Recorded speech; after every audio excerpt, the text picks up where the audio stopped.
Hey guys, Chart Stoppers back with another video. In this channel we take a look at different stocks and map out their key support and resistance areas on their chart. It's important to know these areas before buying any stock, and it's also important to know what kind of a trend a stock is in before you buy into it. Support and resistance is one of the most important things you should know about a stock before you either buy or sell. Also, if you're doing any day trading, swing trading, or options, you definitely are going to want to get familiar with support and resistance. Just to let you guys know, I'm not a financial expert. These videos are for educational purposes only, but I am here to point out key factors on the charts which do impact the price action of a stock. I also provided a link in the description for Webull. You can use it to start an account and get 2 free stocks. I also provided a link for Robinhood. You could use it and start an account to get 1 free stock. Just to let you guys know, we will be doing 3 videos per week on 3 different stocks. If you have a recommendation, leave a comment below and I'll try to get to your video. Also hit the subscribe button and hit the notification button so you'll get notified of every new video that comes out and you don't miss any. Let's get into the video we're doing today. It's a recommendation from a viewer. I'm doing Pfizer today.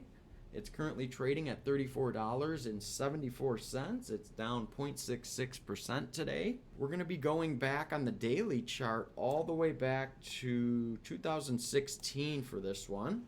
I'm going to be starting all the way down here at the bottom to get a nice base, and it looks like around $25 I can mark out a nice base for this one all the way back around 2016. You know, no need to go any farther back because I could see it hasn't dropped below $25 since before 2016. So going up from there, I'm going to try to find my first resistance, and it looks like it's going to be around here at about $30. So I'm going to mark that off. As you can see, the price came up, got rejected around here, and over here it got rejected and bounced back down towards our support area. Okay, so the next thing I'm going to do is find my next area of resistance, and it looks like it's going to be around this area right here, little small resistance area at about $32. It traded in between here for a while, for a couple months in 2017. So I'm going to mark that off on my chart, and I'm going to move along and find my next resistance area, as my $30 now became my support for my $32 resistance.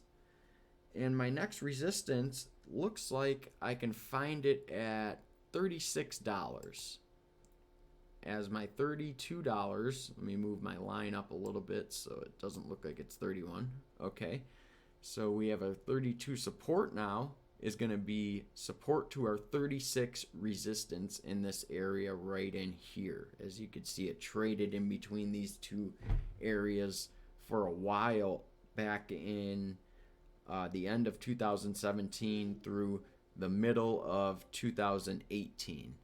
And then off of a nice earnings report right here in the middle of 2018, it spiked up in price and it hit its all-time high right up in here at $45. So I'm going to mark that off on my chart just as the top of my chart as my all-time high. Let me move that down at 45 as my high resistance area on my chart.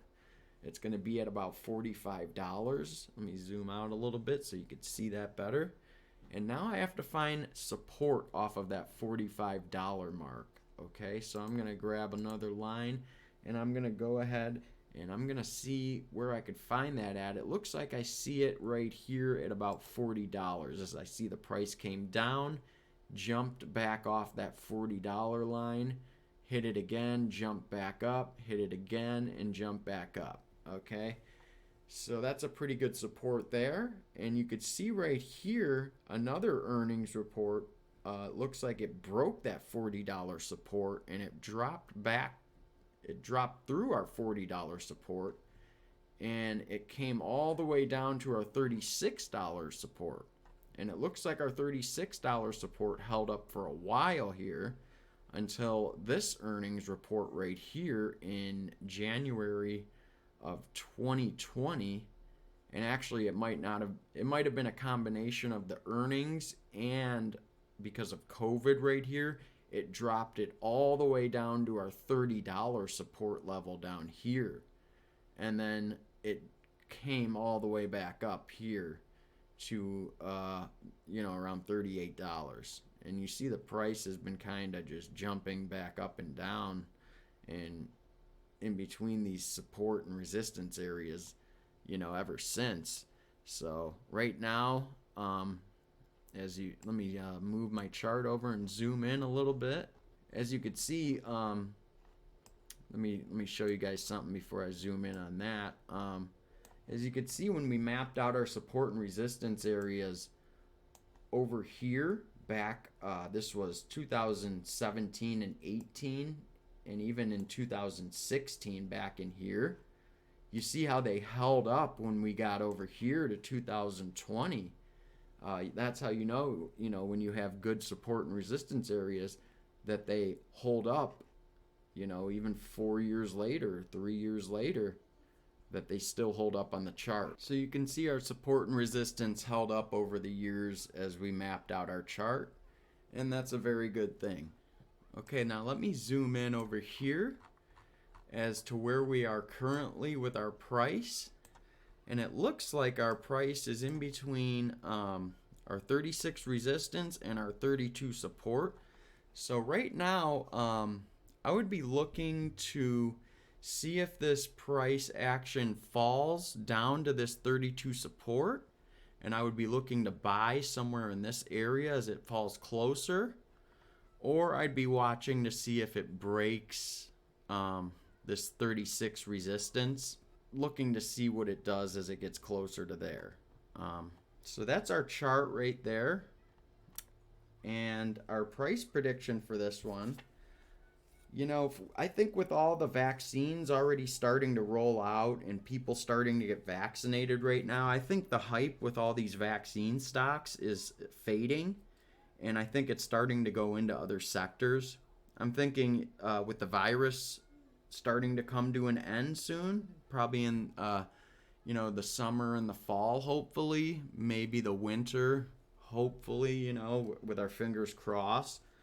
The stock is probably going to lose some steam and end up probably, I'm going to guess, around the $36 to $40 area. I'm guessing it's not going to really gain much momentum again unless there's some big news with COVID again or some big news on the vaccine front, but I don't really see any much more news coming out of this, vaccine stuff with Pfizer at least. There's other companies coming out with their vaccines, but Pfizer's already released theirs, and other companies are coming out with one-shot vaccines, and Pfizer's is like a 2-shot vaccine it has to be stored at really cold temperatures too.